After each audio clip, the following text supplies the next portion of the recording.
Très chers frères et sœurs, nord, sud, l'est à l'ouest, bonjour, bonjour, bonsoir. Une affaire qui n'est pas une nouvelle, mais qui prend une nouvelle direction, est en train d'éclabousser le couple Macron-Brigitte. Oui, une plainte a été déposée, 23 personnes derrière Christian Cotten, voilà, qui a pris en relais le problème du genre de Brigitte Emmanuel Trogneux. Et voilà, ils ont monté une plainte, une sérieuse plainte, donc qui est poursuivie par Maître Philippe Fortabat. Voilà. Et donc ils sont 23. Il y a 49 autres plaintes qui vont suivre. Christian Cotten appelle à la mobilisation nationale dans une logique patriotique assumée pour transformer cette plainte en mouvement populaire. Pourquoi? Parce que Brigitte Macron, au tribunal, on l'avait demandé de faire le test d'ADN pour savoir qui est-elle. Ou elle est Brigitte Macron, Brigitte Trogneux, comme elle dit, ou alors c'est Jean-Michel Trogneux, l'homme. Je vous rappelle encore, énième énigme, Brigitte Macron a refusé le test d'ADN. Refusé le test d'ADN.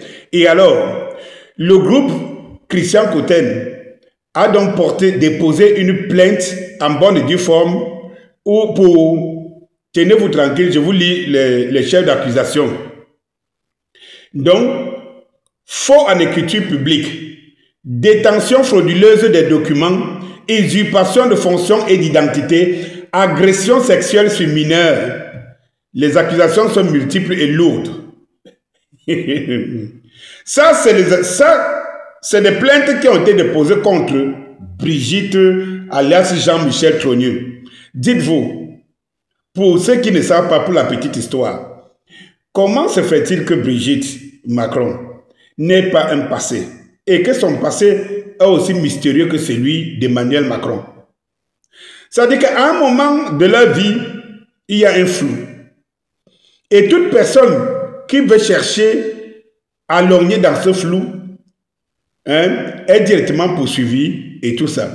Mais le fait que Brigitte Macron est perdu contre Natacha Ray et l'autre dame aussi, dont elle poursuivait pour diffamation et tout ça, ouvre des portes.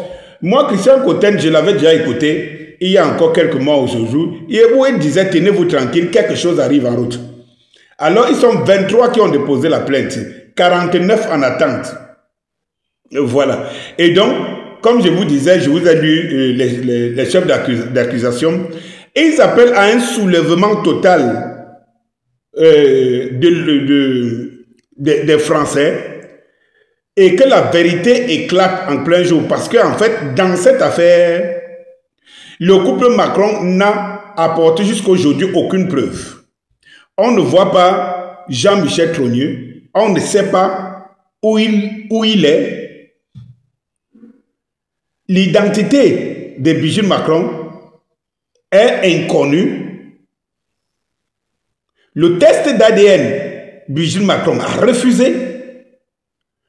On a demandé au tribunal, pourquoi on relâche les Natacha Ray? On leur a demandé au tribunal, au couple Macron, de produire des éléments qui prouvent à suffisance, puisque c'est eux qui ont porté plainte, qui prouve à suffisance que c'est donc les Natacha Ray et tout cela utilisés en diffamation étaient faux. Impossible, incapable. C'est pour cela donc que le groupe Christian Cotten a pris l'affaire à bras le corps. Parce que lorsque vous entendez ici que faut en écriture publique, parce qu'en fait, vous devez voir qu'à partir du moment où l'identité n'est pas claire, cela veut dire qu'il y a plein de choses qui sont fausses sur la nature de la personne. Vous allez entendre détention frauduleuse des documents, parce que en fait, Brigitte Macron dit, voilà, que son frère, elle, ce n'est pas son frère, et qu'elle est la petite sœur. Or, il est démontré que la petite sœur était décédée depuis dans l'enfance, et que Jean-Michel Trogneux, que c'est lui qui existait dans les éléments. Or, à partir d'un certain âge, Jean-Michel Trogneux a cessé d'exister pour voir émerger une fille, donc sa sœur, dont on sait depuis qu'elle n'existait plus. Et depuis que sa sœur, alias Brigitte Macron, existe, Jean-Michel Trogneux est introuvable et a disparu dans la nature. Il faut aussi signaler que Brigitte Macron était la première, lorsqu'elle se défendait, de dire que son frère existe. Mais on lui pose la question, prouve l'existence de ton frère. Que ton frère vienne au tribunal, rien. Prouve l'existence de ton frère, rien. Les identités, rien. Alors, mes très chers frères, l'affaire doit exploser parce que, en réalité, je crois que ce serait exposer le diable. Exposer le diable. Exposer la bête. Oui, parce que si on couvre la bête, elle ne part pas. Emmanuel Macron ne tient plus la route. Plus de 85% de Français veulent le voir partir. Et du côté des mœurs, du côté social, je vous dis que là, c'est très grave. Parce que cette plainte de Christian Cotten et cet appel au soulèvement populaire pour que l'identité, la vraie identité de Brigitte Macron, parce que derrière la vraie identité de Brigitte Macron se cache celle de Emmanuel Macron lui-même. Affaire à suivre.